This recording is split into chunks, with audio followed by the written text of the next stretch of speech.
नमस्कार YouTube family, कसे आहेत? मजेत आहेत ना? चला तर म्हटलं आपल्या ब्लॉगला सुरुवात करू. सगळ्यांना श्री स्वामी समर्थ. तर चला, आज आहे ना आपल्याला शेतातलीच भाजी खायची. म्हटलं तेच भाज्या खाऊन कंटाळा आला, शेतातली भाजी विकायला आलेली. त्या दिवशी शेतात गेलो आम्ही आमच्या गावावरती, पण भाजी ना खूप छोटी छोटी होती. म्हटलं तीच भाजी खावं असं वाटत होतं.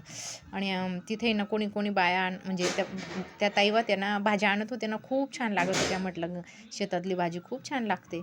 तर आमच्या इथे दारावर आली ना, तर मी एक जोडी विकायला आलेली होती, तर मी एक जोडी घेतली.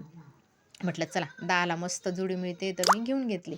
तर बघा ती भाजी कशी निवडावं लागते, फक्त पानं काढावं लागतं, खराब पानं टाकून द्यावं लागतं, स्वच्छ पानं घ्यावं लागतं. मी सगळी भाजी निवडून घेतली, मग तिला स्वच्छ धुवून घेतली. तर बघा आता मस्त आपण करणार आहे चिलची भाजी. तर ती चिलची भाजी होती ती शेतातली. तर बघा आता मस्त तेल टाकून घेतलं, कढई ठेवली, कढई तपली, नंतर आपण टाकलं तेल टाकल्यानंतर त्याच्यामध्ये टाकली मोहरी टाकल्यानंतर टाकलं त्याच्यामध्ये जिरं टाकल्यानंतर आपण टाकून घेतो हे भाजी.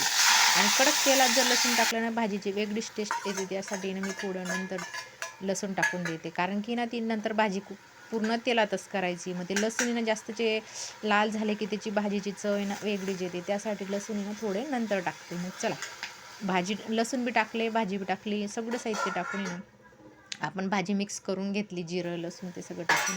आणि आता तिला 5 मिनटं झाकण ठेवून दिलं. बघा भाजी आपली शिजून येणार किती थोडीशी झाली, मग नंतर तिचा अंदाज कळतो. तेव्हा भरपूर दिसत होती, आता शिजून कमी झाली. नंतर मी त्याच्यामध्ये हळद टाकली, नंतर चटणी टाकली. अंदाजानुसार कमीच टाकायचं, कारण की अजून परत शिजून कमी होणार आहे. मग नंतर थोडं टाकून घेतलं मीठ बी चवीनुसार टाकायचं आहे, कारण की भाजी ना आपली कमी जास्त म्हणजे ही भाजी शिजल्यानंतर खूप कमी होऊन जाते.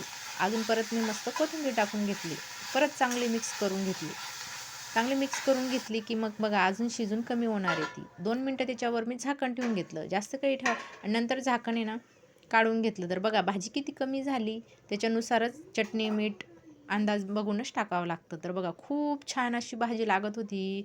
मी ती खेडेगावला खाल्ली होती ना, तर खूप भारी लागत होती आमच्या गावाला. तर म्हटलं चला आली तर मी करूनच घेतली, म्हटलं मला पण आवडली होती. तर बघा तुम्ही पण करून बघा, खाऊन बघा. शेतातल्या भाज्या खाणं खूप चांगलं असतं. रोज त्याच भाज्या खाऊन कंटाळा येतं ना, थोडं वेगळं चव तोंडाला. म्हणून बघा जिभेचे बी फार चोचले असतात, तर काहीतरी चांगलं लागलं ना तसंच खाऊ वाटतं आपल्याला. तर मग आता मी पोळ्या करून घेते. मस्त आपण चिलची भाजी केली, तर या मग सगळेजण चिलची भाजी खायला. आणि खूप छान लागते. अशा साधी आणि सोपी पद्धत आहे माझी, ती तशी दाखवली तुम्हाला. कशी वाटली ते कमेंट करून सांगा. आवडले असेल तर लाईक करा, शेअर करा, सबस्क्राईब